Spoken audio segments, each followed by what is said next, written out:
నమస్కారం అండి. నమస్కారం. శ్రీమతి సీతా శర్మ గారు, మీ దగ్గరకు వచ్చిన వారందరికీ కూడా ఎంతో అపురూపంగా శ్రీచక్రాన్ని అలాగే సర్వసిద్ధిమాలను కూడా అందిస్తున్నారు కదండి.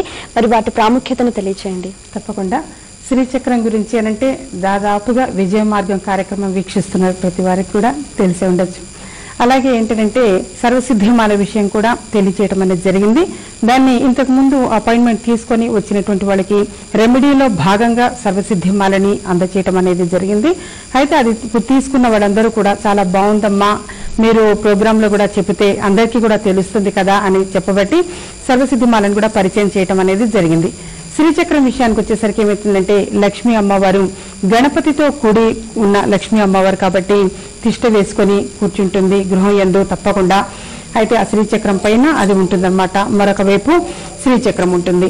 ఇది చాలా చిన్నగా ఉంటుంది, పవర్ ఎక్కువ. దానికి ఏంటంటే మనం శ్రీ సూక్త సహితంగా పూజా ప్రాసెస్ చేసినటువంటిది, కుంకుమార్చన కార్యక్రమము, హోమాలు తదితర కార్యక్రమాలన్నీ చేసినటువంటిది కాబట్టి ఫలితాన్ని ఎక్కువగా అందజేస్తున్నది కాబట్టి తెలియచేయటం, అది కూడా చాలా మంది కూడా తెలియచేయటం అనేది జరిగింది. తీసుకున్న తర్వాత బాగుందమ్మా అని అందులో ఒక పేపర్ ఉండటం జరుగుతుంది. ఆ పేపర్లో మంత్రము అనేది ప్రతిరోజు ఎవరి శక్తి కొద్దీ వారు చేసుకోవటం, కొద్దిమంది 5 సార్లు కావచ్చు, 9 సార్లు కానీ 21 సార్లు 108 సార్లు చేయటం మంచిది అని చెప్పేసి తెలియచేయడం జరిగింది.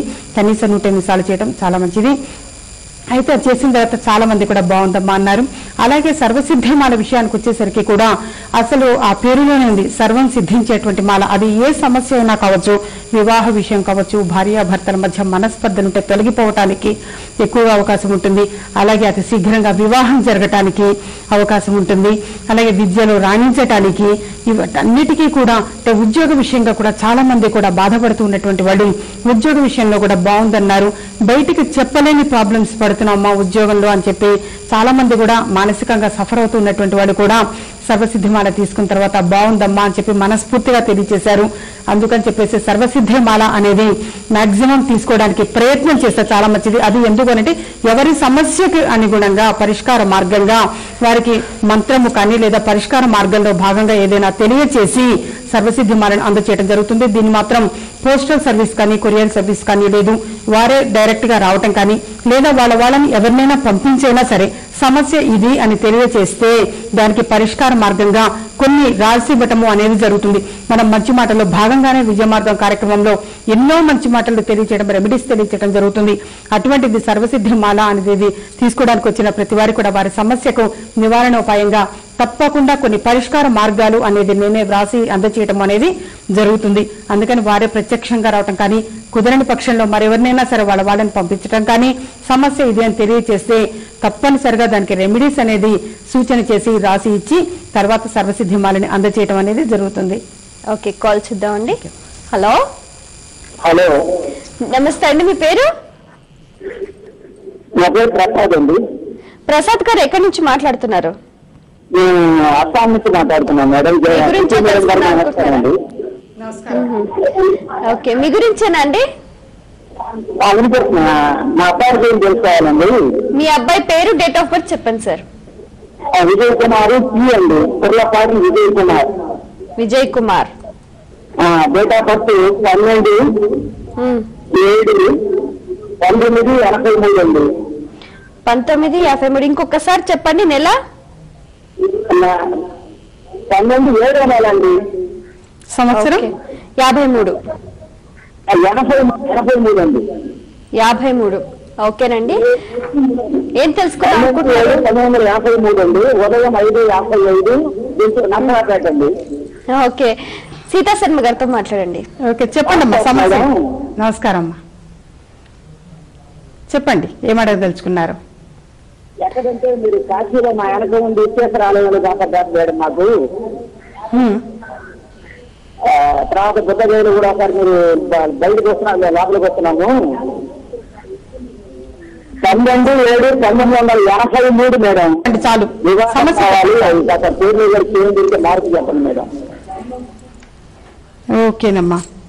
సమస్య అనేది అంటే క్లియర్ గా వినిపించట్లేదు. సాధారణంగా ఏమిటంటే మనం టీవీల దగ్గర కూర్చొని వీక్షిస్తున్నప్పుడైతే క్లియర్ గా మనకు అనిపిస్తుంటుంది, మేము కూడా కూర్చొని విన్నప్పుడు క్లారిటీగా ఉంటుంది. కానీ ఇక్కడ కూర్చున్నప్పుడు ఏమైతుంది లేదంటే కొన్ని వినిపించకపోవడం అనేది వాళ్ళ భవిష్యత్తు ఎలా అయితే వాళ్ళది భవిష్యత్ అనేది మాత్రమే ప్రస్తుతానికి తెలియజేయడం అనేది జరుగుతుంటుంది. గణపతిని ఎక్కువగా ఆరాధిస్తూ ఉండటం తన జాతక పరంగా చాలా మంచిది.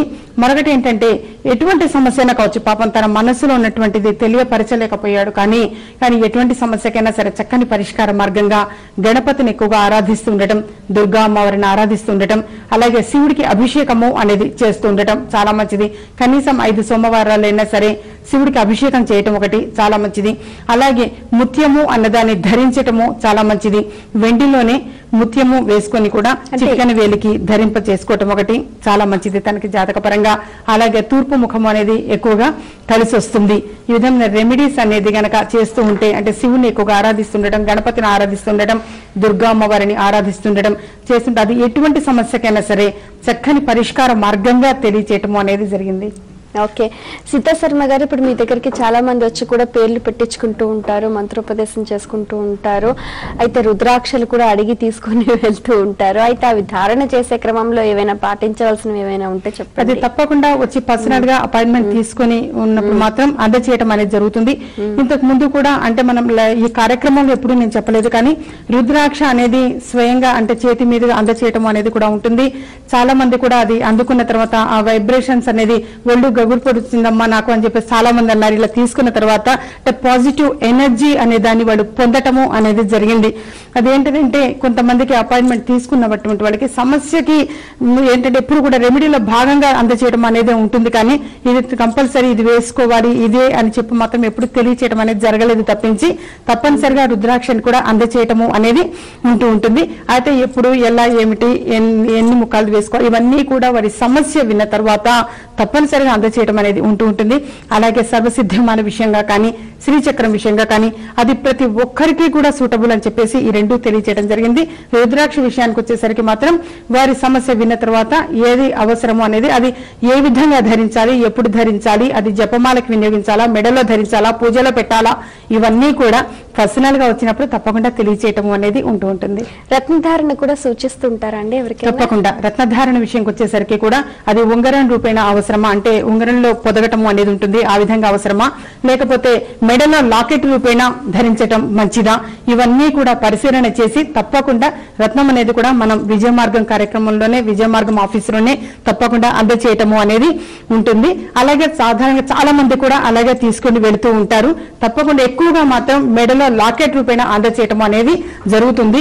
ఎందుకంటే నేను ఎక్కువ చాలా మంది కూడా గమనించిన తర్వాత వాళ్ళందరూ అందచేయటము అంటే సమాచారం చెప్పటము, వాళ్ళ రిజల్ట్స్ తెలుసుకోవటం అనేది కూడా మెడలో వేసిన తర్వాత మా పిల్లలు బాగా చదువుతున్నారమ్మా, లేకపోతే మా సమస్య అంటే తీరింది అని చెప్పేసి ఏ సమస్యతో వచ్చామో అది అనేది నెరవేరింది తీరింది, ఇటువంటివన్నీ కూడా పాజిటివ్ రిజల్ట్ పొందడం అనేది ఉంటుంది. అది వాళ్ళందరినీ గమనించి ఏదైతే బాగుంటుంది అనేది కూడా మనం ఎందుకంటే కేవలం ఇదే ఫాలో అవ్వాలి అన్న పద్ధతి కాకుండా ఎక్కువ మందిది నేను రిజల్ట్ వినటము అనేది కూడా ఉంటుంది. తప్పకుండా వాళ్ళు ఏంటంటే మనసులో సంకల్పం చిన్నపిల్లల విషయానికి వచ్చేసరికి సిస్టమేటిక్ లైఫ్ ఉండాలి అని అనుకుంటారు ఎవరైనా సరే. అయితే క్రమశిక్షణ ఇంపార్టెంట్, చదువు కంటే కూడా ఎక్కువగా సంస్కారం ఇంపార్టెంట్. సో ఎలా కూర్చోవాలి, విధి విధానం ఏమిటి, ఏ విధంగా కూర్చొని చదవాలి, ఇవన్నీ కూడా ఏంటంటే కేవలం విద్య అంటే పుస్తకం పట్టుకొని చదువుకోవటం ఒక్కటే కాదు, మిగతా అన్ని కూడా తెలివితేటలు ఉండాలి. విద్య, వినయము, సంస్కారము, విధేయత, అట్లా పెద్దవాళ్ళ ఎందుకు గౌరవము, ఇవన్నీ కూడా విద్యలో భాగమే. కాబట్టి ఇవన్నీ కూడా మనం తెలియచేసి వారికి అనుగుణంగానే తప్పనిసరిగా ఏది అవసరమో అనేది చూసుకుని తెలియచేయటము అనేది ఉంటూ ఉంటుంది. ఓకే, మిమ్మల్ని సంప్రదించాలి అని అనుకునే వరకు మీరు ఎక్కడ అందుబాటులో ఉంటారు? పర్యటనలు ఏమన్నా చేస్తున్నారా? పర్యటనలు అనేవి మాత్రం లేవు, ఇక ముందు కూడా ఉండవు, ఎప్పుడు కూడా పర్యటనలు అనేవి ఉండవు. కేవలం చిక్కడపల్లి హైదరాబాద్ లో మాత్రమే అందుబాటులో ఉండటం జరుగుతుంది. ఎప్పుడైనా వచ్చే ముందు ఫోన్ చేసి అపాయింట్మెంట్ తీసుకుని వస్తే బాగుంటుంది. ఏ టైం అనేది తెలియచేయటం ఉంటూ ఉంటుంది తప్పించి ఎప్పుడు కూడా చిక్కడపల్లిలో మాత్రమే అందుబాటులో ఉండటం జరుగుతుంది. ఓకేనండి, అయితే ప్రేక్షకులందరూ ఎంతో ఆసక్తికరంగా ఎదురు చూస్తున్న మీ అమృత తుల్యమైన మంచి మాటను తెలియజేస్తారా అండి? ఓకే, ఈ రోజు మనం మంచి మాటలో భాగంగా గణపతి నవరాత్రుల సందర్భంగా ఎన్నో తెలియచేయడం అనేది ఉంటూ ఉంటుంది. అలాగే ఏంటంటే మరొకటి, చాలా మంది కూడా అపాయింట్మెంట్ తీసుకుని వచ్చినటువంటి వాళ్ళు కూడా చాలా మంది అడుగుతూ ఉంటారు, అమ్మ పేరు మా పసిపిల్లలకి పేర్లు పెట్టండి అమ్మా అని చెప్పేసి కూడా చాలా మంది అడుగుతూ ఉంటారు. సో వాళ్ళకి చిన్నపిల్లలకి పేర్లు పెట్టడము అనేది కూడా ఉంటుంది. అయితే అప్పుడు మాత్రం తప్పనిసరిగా date of birth, time of birth, place of birth అవసరము. అప్పుడే మాసనామము, నక్షత్ర నామము, వ్యవహార నామము అని చెప్పేసి 3 పేర్లని పెట్టడం అనేది తెలియచేయడం అనేది జరుగుతుంటుంది. మరొకటి ఏంటంటే కాస్త పెద్దవాళ్ళు, మధ్య వయస్కు వాళ్ళు కూడా వచ్చి అమ్మ పేరులో సవరణ అవసరమా లేకపోతే పేరు మారుస్తారా అని అడుగుతారు. దయచేసి ఎప్పుడు కూడా పేరు మార్చుకోవటము అనేది మాత్రం చాలా తప్పు పద్ధతి. ఎప్పుడు కూడా పేరుని అంటే ఒక వయసు వచ్చిన తర్వాత మార్చుకోవటము అనేది కాదు. ఎందుకంటే బారసాల నాడు కానీ ఎప్పుడైనా సరే మనకు ఒక నామకరణము అనేది పెట్టిన రోజున ఏ పేరైతే ఉంటుందో ఆ పేరుకే పవర్ అనేది ఎక్కువగా ఉంటుంది. కాబట్టి ఏదైనా ఎప్పుడైనా అవసరము అనుకుంటేనే ఒక్క అక్షరాన్ని యాడ్ చేయటమా డిలీట్ చేయటమా అనేది, అది కూడా ఏదైనా ఒక్క అక్షరము, అది కూడా వాళ్ళ లక్కీ నెంబర్ కి రిలేటెడ్ గా ఉన్నదా లేదా అని చూసుకొని అది సరిచేయటం అనేది ఉంటుంది. కానీ వచ్చిన ప్రతి వారికి తప్పనిసరిగా పేరులో సవరణ అవసరం, ఈ వైబ్రేషన్స్ బాగున్నాయా, పిలుపు బాగుందా, ఇవన్నీ కూడా చాలా మంది రకరకాల ప్రశ్నలు అడుగుతూ ఉంటారు. కానీ వాస్తవంగా అయితే పేరులో సవరణ అనేది మాత్రం అది బ్రెయిన్ నుంచి, అంటే చాలా మంది అలా ఫిక్స్ అయి వస్తారు. మనం సరిచేస్తేనే బాగుంది అంటే వాడు మెంటల్లీ పాపం అలా ప్రిపేర్ అయి వస్తారనమాట. ఈ పేరులో కంపల్సరీ కరెక్షన్ తీసుకోవాలి అని చెప్పేసి, కానీ తప్పనిసరిగా కరెక్షన్ అవసరం అని చెప్పేసి ఎక్కడా లేదు. అదేంటంటే పిలిచే పేరుకి ప్రాధాన్యత అనేది ఉంటుంది. రికార్డులో మనం ఏ పేరైతే పెట్టుకున్నామో ఆ పేరుకి పవర్ అనేది తప్పకుండా ఉంటుంది. అదేగాక ఇప్పుడు చక్కగా గణపతి నవరాత్రుడు, గణపతి ముందు సంకల్పం చెప్పుకుంటే చాలా మంచిది. ఆ పేరుకి పవర్ అనేది, వైబ్రేషన్స్ అనేది డెఫినెట్ గా ఉంటాయి. ఏదైనా సరే అవసరమైతే ఒక్క అక్షరాన్ని డెఫినెట్ గా నేను దాన్ని సవరణ చేయడం అనేది ఉంటుంది. ప్రతి ఒక్కరి మార్గం విజయ మార్గంగా ఉంచడానికి ప్రయత్నం చేయడం జరుగుతూ ఉంటుంది. అంతేగా వచ్చిన ప్రతి వారికి కూడా నేమ్ లో కరెక్షన్, నేను ఈ పేరు తీయాలా, ఈ అక్షరం అంటే వాడు సైకలాజికల్ గా ఫిక్స్ అయి ఉంటారు ఇలా చేస్తేనే అని చెప్పేసి. అది చాలా తప్పు. ఎప్పుడు కూడా పేరులో సవరణ అనే విధానం మాత్రం అది ఎప్పుడు కూడా అంటే దాన్ని ఎక్స్పెక్ట్ చేసుకుని మాత్రం రావడం చాలా తప్పు. ఏది అవసరం అనేది డెఫినెట్ గా సూచన చేయటం అనేది ఉంటుంది. అలాగే ఇప్పుడు గణపతి నవరాత్రుల్లో భాగంగా ఏంటంటే ఈ రోజు మనం రెమెడీస్ లో భాగంగా తెలియచేయటము, రేపు ఆదివారము సప్తమి తిథి, ఈ సందర్భంగా గోధుమలతో చేసినటువంటిది అంటే గోధుమ పిండి కానీ గోధుమ రవ్వతో చేసినటువంటిది కానీ నివేదన అనేది చేసి ప్రసాద వితరణ చేయడం చాలా మంచిది. ఇంతకు ముందు కూడా నేను చాలా సార్లు తెలియజేశాను. 108 పూరీలు ప్రిపేర్ చేసి, అది కుటుంబ సభ్యులు మాత్రమే ప్రిపేర్ చేసుకుని చక్క కేసరి అనేది ఎరుపు రంగు వేసి కేసరిని ఈ 2 తీసుకుని వెళ్లి గణపతి దగ్గర నైవేద్యం పెట్టడము ఈ నవరాత్రుల సందర్భంగా కనీసం ఇప్పుడు ఉపయోగపెట్టుకోవటం చాలా మంచిది. మనం ఎప్పుడు గృహంలో పలహారం అనేది టిఫిన్ చేసుకుని తింటూ ఉంటాం, కానీ 10 మందికి పంచి పెట్టడంలో ఉంటుంది ఎప్పుడు కూడా ఆనందం. మనతో పాటు ఎవరైనా ఒక 10 మందికి పెట్టాలి అంటుంది శాస్త్రం. సో తప్పనిసరిగా ఎవరైనా సరే వీలైతే 108 పూరీలు చేయడానికి ప్రయత్నం చేయండి. కుదరని సందర్భంలో కనీసం 21 సరే క్వాంటిటీ అనేది పూరీలు తీసుకుని వెళ్ళి కొంచెం ఎరుపు రంగు వేసి కేసరి మన రవ్వతోటి చేస్తారనమాట. అందులోనే ఎరుపు రంగు వేయటం, రవ్వ కేసరి అనేది కూడా చేసి గణపతి నవరాత్రుల్లో భాగంగా చక్కగా రేపు మీ సమీపంలోనే దగ్గరలోనే ఉన్నటువంటిది గణపతి అంటే వీధిలో చాలా చోట్ల పెడుతూ ఉంటారు. అక్కడ చక్కగా ఎక్కడైనా పూజా ప్రాసెస్ చేయించుకొని ఇది నైవేద్యం పెట్టి అందరికీ ప్రసాద వితరణ చేయటము అనేది చాలా మంచిది. మరొకటి ఏంటంటే రేపు వచ్చే గురువారం రోజున జిల్లేడు ఒత్తులతోటి దీపారాధన అనేది గణపతి గుడిలో కానీ లేదా మీ సమీపంలో ఉన్నటువంటిది గణపతిని ప్రతిష్ఠించిన చోట ఎక్కడైనా సరే మంటపాలలో ఉన్న చోటైనా సరే సాయంత్రం పూట, గురువారం సాయంత్రం కానీ ఉదయం పూట కానీ ఎప్పుడైనా సరే దీపారాధన అనేది చేయటం మంచిది. అది 21 జిల్లేడు ఒత్తులతోటి దీపారాధన అనేది గురువారం నాడు కావించడం చాలా మంచిది. అది మనసులో సంకల్పం అనేది నెరవేరుతుంది. అతి శీఘ్రంగా వివాహం జరగటం విషయం కానీ, భార్యాభర్తల మధ్య అన్యోన్యత, ఉద్యోగము, వ్యాపారము ఇటువంటిది ఏదైనా సరే చక్కని పరిష్కార మార్గంగా జిల్లేడు ఒత్తులతోటి 21 జిల్లేడు ఒత్తులతోటి గురువారం నాడు దీపారాధన అనేది చేయటం మంచిది.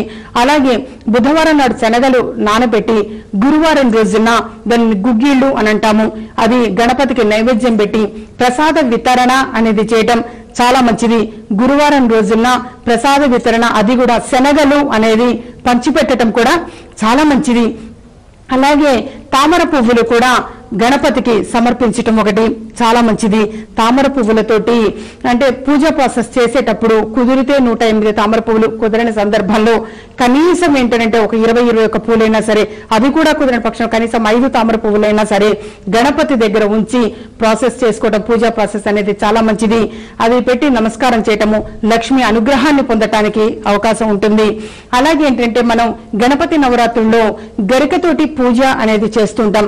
చేసిన తర్వాత తర్వాత ఆ గరికని నీళ్లలో కలపటము, అంటే నిమజ్జనం చేయటం, నీళ్లలో కలపటం అనేది, గరికని తీసుకుని వెళ్ళి నీళ్లలో కలపటం అనేది చాలా మంచిది.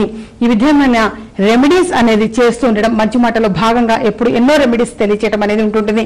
కానీ ఇది గణపతి నవరాత్రుల సందర్భంగా తప్పకుండా గణపతి ఆలయంలో ప్రతిరోజు కూడా, వీలైతే ప్రతిరోజు కూడా మన సాయంత్రం పూట మన మంటపాలలో పూజ అనేది చేస్తూ ఉంటారు. చేసినప్పుడు ఏదైనా సరే ఎవరి శక్తి కొద్దీ వాళ్ళు లేదా పళ్ళు పంచిపెట్టడం కానీ, పసుపు పచ్చని అరటి పళ్ళు అనేది పంచిపెట్టడం ఒకటి చాలా మంచిది. అది వివాహ ప్రయత్నాలు చేస్తున్నటువంటి వాళ్ళు ఇది పసుపు రంగు పళ్ళని కనుక పంచిపెడితే అతి శీఘ్రంగా వివాహం జరిగే అవకాశం ఎక్కువగా ఉంటుంది. ఈ విషయంగా కానీ మనసులో సంకల్పము అనేది నెరవేరుతుంది. పళ్ళు ప్రసాదంగా పంచిపెట్టడం కానీ, లేదా పులిహోర చేసైనా సరే, పులిహోరకి ఏంటంటే పవర్ అనేది ఎక్కువగా ఉంటుంది. అందులో ఎప్పుడైతే ఎండు మిరపకాయలు, మినపప్పు, పచ్చిశనగపప్పు మనం ఇవి వాడుతూ ఉంటాము, జీలకర్ర, ఆవాలు ఇవన్నీ కలిపినటువంటిది అనమాట. సో దాన్ని పంచిపెట్టినటువంటి వాళ్ళకి పుణ్య ఫలితం దక్కుతుంది. అలాగే ప్రసాదాన్ని స్వీకరించినటువంటి వాళ్ళకు కూడా చక్కని ఫలితము అనేది పొందుతారు. సో పులిహోర అనేది కూడా చేసి నైవేద్యం పెట్టడము, ప్రసాద వితరణ చేయటము చాలా మంచిది. ఈ విధమైన రెమెడీస్ అనేది చేస్తూ ఉంటే ప్రతి ఒక్కరి మార్గం కూడా విజయ మార్గంగా ఉంటుంది. అది చాలా మంది కూడా అంగీకరించారమ్మా, మీరు మంచి మాటలో భాగంగా ఏం తెలియజేస్తారా అని ఎదురు చూస్తూ ఉంటాము అని. చాలా మంది ఇప్పుడు నిన్న అపాయింట్మెంట్ తీసుకుని వచ్చిన వాళ్ళు కానీ, మొన్న వచ్చినటువంటి వాళ్ళు కానీ ఎక్కువ మంది వస్తూ ఉంటారు. మరి రేపు ఏం చెప్తారమ్మా, నెక్స్ట్ శనివారం నువ్వేం చెప్తారంటే అది ఎప్పుడు ఏం చెబుతాననేది ముందుగా ప్రిపేర్ అవటం అనేది ఉండదు. ఇక్కడ కూర్చున్న తర్వాత మాత్రమే ఆ మంచి మాట అనేది, అలా ఏమో సరస్వతి కటాక్షము, లలితామో అనుగ్రహం వలన అది చెప్పడం అనేది జరుగుతూ ఉంటుంది తప్పించి ప్రీ ప్లాన్డ్ గా ఇది చెప్పాలి అని చెప్పేసి ఉండదు. అంటే చాలా మంది అనుకుంటూ ఉంటారు, అమ్మ శనివారం నాడు రేపు వచ్చే శనివారం ఏం చెప్తారు ముందు చెప్పండి అమ్మా అని. సో నేను ముందుగా ప్రిపేర్ అవటం అనేది ఉండదు. ఎప్పుడు ఇక్కడ కూర్చున్న తర్వాత తెలియచేయటము అనేదే ఉంటూ ఉంటుంది. అది సరస్వతి కటాక్షం కావచ్చు, నేను లలిత అమ్మవారి ఉపాసన బలమే కావచ్చు. సో ప్రతి ఒక్కరి మార్గం కూడా విజయ మార్గంగా ఉంటుంది. తప్పకుండా చెప్పినటువంటి రెమెడీస్ అనేది ఆచరించడం వల్ల. అలాగే ఈ సర్వసిద్ధి మాల విషయానికి వచ్చేసరికి మాత్రం ముందుగా అపాయింట్మెంట్ తీసుకుని రావటం చాలా మంచిది. పలానా టైము అనేది, ఎందుకంటే వారి సమస్య అనేది పేపర్ మీద రాసుకుని రావచ్చు. మరి మా వల్ల కావట్లేదమ్మా, మేము ఎన్ని రెమెడీస్ చేశాము అయినా సరే మాకు ఎదుగు బొదుగు ఉండట్లేదు అనుకున్న వాడు ఒక పేపర్ మీద వారి డేట్ ఆఫ్ బర్త్, వారి సమస్య అనేది తీసుకొని వచ్చి, వాళ్ళ గోత్రనామము తీసుకొని వచ్చి అది నాకు ఇస్తే సరిపోతుంది. సంకల్పము అనేది తప్పకుండా నేనే చేస్తాను. చేసిన తర్వాత తప్పకుండా మీకు అది అందచేయటము అనేది ఉంటుంటుంది. అయితే తదితర వివరాలన్నీ కూడా ఫోన్ లో కనుక్కుని రావటం మంచిది. అది ఎంత ఏమిటి అనేది ఇవన్నీ కూడా శ్రీచక్ర విషయం కావచ్చు, సర్వసిద్ధిమాల విషయానికి కావచ్చు, ఇవన్నీ కూడా ఫోన్ లో వివరాలు అనేది తెలుసుకుని వస్తే చాలా బాగుంటుంది. టైము అనేది తెలియచేయటం జరుగుతుంది. చిక్కడపల్లి హైదరాబాద్ లో మాత్రమే అందుబాటులో ఉండటం జరుగుతుంది. ఓకే, అయితే ఇప్పుడు ఈ గణపతి నవరాత్రుల సందర్భంగా చిన్నపిల్లలు ఎటువంటి ఆరాధన చేస్తే గణపతి అనుగ్రహానికి పాత్రలు అవ్వచ్చు? తప్పకుండా. అంటే ఇంతకు ముందు మనం చాలా సార్లు కూడా తెలియచేయటం అనేది జరిగింది. ఏది మంత్రోపదేశము అనేది ఇవ్వటం. చాలా మంది కూడా మంత్రోపదేశం బహుశా ఏ గురువు గారి దగ్గరైనా స్వీకరించి ఉంటే ఆ మంత్రం కానీ, లేని పక్షంలో ప్రస్తుతం తెలియచేసేది ఏంటంటే, ఎవరైనా సరే మంత్రోపదేశం తీసుకోలేదన్నటువంటి వాడు ఓం గం గణపతయే నమః ఈ ఒక మూల మంత్రాన్ని ప్రతి రోజు కూడా 108 సార్లు జపించటం చాలా మంచిది. చిన్నపిల్లలతోటి కనీసం 5 సార్లైనా సరే ఓం గం గణపతయే నమః ఈ మంత్రాన్ని జపించటము. అలాగే ఏంటంటే మంటపారాధన, మంటపాలను పెడుతూ ఉంటారు. అప్పుడు మన చిన్నపిల్లల్ని కూడా అక్కడికి తీసుకుని వెళ్ళటము, వారితోటి చేయిస్తూ ఉండటం. అంటే సర్వీస్ ఏదైనా సరే వారి శక్తి కొద్ది, ఇప్పుడు ప్రసాదం నేను పంచి పెడతా అని చెప్పేసి పోటీ పడుతుంటారు. సో వాళ్ళతోటి కూడా పంచిపెట్టిస్తూ ఉండటము, లేదా గణపతిని ఆరాధిస్తూ ఉండటము, పూజా ప్రాసెస్ చేస్తుంటాం. ఇవన్నీ కూడా ఏంటంటే ముందు కూడా తెలియజేసింది, పెద్దవాళ్ళం మనం ఏదైతే ఆచరిస్తుంటామో చేస్తుంటామో అది చూసి చిన్నపిల్లలు నేర్చుకుంటారు. ఎప్పుడు కూడా చిన్నపిల్లల్ని శాసించడం, ఇది చేయి అని చెప్తే వాళ్ళు చేయటానికి అంత ఇంట్రెస్ట్ చూపించరు. పెద్దవాళ్ళం ఏదైతే చేస్తూ ఉంటామో చిన్నపిల్లలు అది అనుకరిస్తూ ఉంటారు. కాబట్టి పెద్దవాళ్ళు మనం చక్కగా పద్ధతిగా గనక చేసుకుంటూ ఉంటే, అంటే ట్రెడిషనల్ గా కూడా ఉండడానికి ప్రయత్నం చేస్తూ ఉంటే పిల్లలు కూడా అదే ఫాలో అవుతూ ఉంటారు. ఇంతకు ముందు కూడా మన వరలక్ష్మి వ్రతానికి ముందు కూడా అదే తెలియజేయడం జరిగింది. ఎప్పుడు కూడా మనం ట్రెడిషనల్ గా ఎంతగా ఉంటూ ఉంటే పిల్లలు కూడా అది చూసి నేర్చుకుంటారు. మనం ఏదైతే చేస్తామో పిల్లలు డెఫినెట్ గా అదే చేస్తుంటారు. అందుకనే చాలా సార్లు కూడా తెలియచేయడం అనేది జరిగింది. గృహంలో ఇప్పుడు జెంట్స్ ఎవరైనా డ్రింక్ చేస్తూ ఉన్నారంటే పిల్లల ముందు అది చాలా తప్పు. ఎప్పుడూ కూడా ఒకసారి కాకపోతే ఒకసారి వాళ్ళకి ఇది ఏంటి తెలుసుకునే జిజ్ఞాస ఎక్కువగా ఉంటుంది. సో ఎప్పుడు కూడా మంచి కార్యక్రమాలు, మంచి పద్ధతులు, మన ట్రెడిషనల్ వాల్యూస్ పెంచుతూ ఉండటము, హైందవ సాంప్రదాయం ఏమిటి, ఇవన్నీ కూడా మనం చేస్తూ ఉంటే మనని చూసి మన పిల్లలు అనుకరిస్తూ ఉంటారు. తప్పకుండా అదే ఫాలో అవుతారు. కానీ మనం చెప్పితే వినరు ఎప్పుడు కూడా పిల్లలు. మనం చూసి మనం ఏదైతే చేస్తామో அதை చూసి వారు ఆచరిస్తూ ఉంటారు. కాబట్టి సక్రమ మార్గంలో మనం కూడా ఏంటంటే పూజ ప్రాసెస్, విధి విధానము అనేది ఎలాగో మనం ఇంట్లో పూజ చేసుకునేటప్పుడు పిల్లల్ని పక్కన కూర్చోబెట్టుకోవటము, అలాగే మండపాలలోకి వెళ్లి మనం పూజ చేస్తూ ఉన్నప్పుడు కానీ అక్కడ కార్యక్రమాల్లో పిల్లలు కొంచెం సర్వీస్ చేయడం కూడా చాలా మంచిది. పిల్లలు వెళ్ళటము, సర్వీస్ ఇస్తూ ఉండటము, దాన్ని ఎవరు కూడా ఇన్సల్ట్ ఫీల్ అవ్వక్కర్లేదు. ఎప్పుడు కూడా ప్రసాద వితరణ చేయటం విషయం కానీ ఏదైనా సరే అక్కడ సర్వీస్ అనేది కూడా చేస్తూ ఉంటే కూడా చాలా బాగుంటుంది. పాజిటివ్ రిజల్ట్ అనేది పొందుతూ ఉంటారు. కాబట్టి చిన్న పిల్లలతో కూడా ఓం గం గణపతయే నమః ఈ మూల మంత్రము అనే దాన్ని ప్రతి రోజు చేయిస్తూ ఉండటం మంచిది. ఇప్పుడు గణపతి నవరాత్రుల సందర్భంగా కనీసం 108 సార్లైనా సరే పిల్లలతోటి అనిపిస్తూ ఉంటే తప్పకుండా కరుణా కటాక్షము గణపతి లభిస్తే చాలా సక్సెస్ఫుల్ అనేది ఉంటుంది. ప్రతిదీ అంటే మనం ఏ పూజా ప్రాసెస్ చేసుకున్నా ముందు గణపతిని ఆరాధిస్తూ ఉంటాం. కాబట్టి గణపతిది మూల మంత్రము అనేది ప్రతి ఒక్కరూ కూడా చేసుకుంటూ ఉండటం చాలా మంచిది. చిన్న పిల్లలతోటి చక్కగా చేయిస్తూ ఉంటే అంటే వారికి అన్ని తెలుసుకుంటూ ఉంటారు. నెక్స్ట్ గణపతి నవరాత్రులు ఎప్పుడు వస్తాయా అని ఎదురు చూస్తూ ఉంటారు వాళ్ళు. సో దీనివల్ల ఏంటంటే సక్సెస్ఫుల్ గా ఉంటుంది, మంచి మార్గంగా ఉండగలుగుతారు పిల్లలు. ఓకే, ఇప్పుడు మీరు చెప్పిన పరిహార మార్గాలన్నీ ఒకసారి అనుసరిస్తే సరిపోతుందా, లేకపోతే మళ్ళీ మళ్ళీ అవే వారాలు మళ్ళీ ఇంకా ఫ్రీక్వెంట్ గా చేసుకుంటూ ఉండటం చాలా మంచిది. ఏవైనా సరే ఒక్కసారి అని కాకుండా ఫ్రీక్వెంట్ గా రెగ్యులర్ గా చేసుకుంటూ ఉండటం చాలా మంచిది. మన శక్తి కొద్దీ సమయం సహకరించినంత వరకు ప్రయత్నం చేయటము అనేది చాలా మంచిది. ఎప్పుడు కూడా సమయం కూడా ఇంపార్టెంట్ కదా. వాళ్ళందరూ కూడా ఇప్పుడు చాలా మంది ఆఫీస్కి వెళుతుంటారు, వస్తుంటారు, సో స్ట్రెయిన్ అయిపోతూ ఉంటారు. సో వాళ్ళు కనీసం సెలవు రోజుల్లో అయినా సరే చేయటానికి ప్రయత్నం చేయటం చాలా మంచిది. అలాగే శ్రీచక్రం విషయానికి, సర్వసిద్ధిమాల విషయానికి వచ్చేసరికి శ్రీచక్రం మాత్రం పోస్టల్ సర్వీసు, కొరియర్ సర్వీసు అనేది తప్పకుండా ఉంటుంది. సర్వసిద్ధిమాల విషయానికి వచ్చేసరికి మాత్రం వారే ప్రత్యక్షంగా రావటం కానీ లేదా ఎవరితోటైనా సరే పంపించటం కానీ లేదా ఒక పేపర్ మీద సమస్య ఇది అని చెప్పేసి తెలియచేయటము, ఇవన్నీ కూడా చేసే తప్పనిసరిగా పరిష్కార మార్గాలు అనేది రాసి ఇచ్చి సర్వసిద్ధిమాలని అందచేయటం అనేది జరుగుతుంది. అయితే అది ఎప్పుడు రావాలి, అది ఎంత ఏమిటి అనేది ఫోన్లో వివరాలు తెలుసుకొని వస్తే చాలా మంచిది. ప్రతి ఒక్కరి మార్గం విజయ మార్గంగా ఉండాలి అన్న కాన్సెప్ట్ తోటి ఇవన్నీ కూడా తెలియచేయటము, సర్వసిద్ధిమాల విషయం కానీ, శ్రీచక్రం విషయం కానీ, అలాగే రుద్రాక్షల విషయం కానీ ఇవన్నీ కూడా ఏంటంటే పర్సనల్ గా వచ్చినప్పుడు మాత్రం తప్పనిసరిగా తెలియచేయటం అనేది ఉంటుంది. చాలా సంతోషం అండి, మీ సమయాన్ని కేటాయించి ఎన్నో మంచి మాటలు మా ప్రేక్షకులకు తెలియజేసినందుకు ధన్యవాదాలు. చూసారు కదండి, ఇది ఇవాల్టి మన విజయ మార్గం. అలాగే సీతా శర్మ గారు సూచించినట్టుగా ఆ విధమైన పరిహార మార్గాల్ని మీరు కూడా అనుసరించి చక్కటి ఫలితాలు పొందుతారని ఆశిస్తున్నాం. మరో కార్యక్రమంలో మళ్ళీ కలుసుకుందాం. అంతవరకు సెలవు, నమస్కారం. చిరునామా విజయ మార్గం, శ్రీమతి జి సీతా శర్మ, జ్యోతిష, వాస్తు, హస్తరేఖ, సంఖ్యా శాస్త్రజ్ఞురాలు. Door number 1-1-193/3, Chikkadpally, Hyderabad 500020. Phone number 9347998039, 040276665.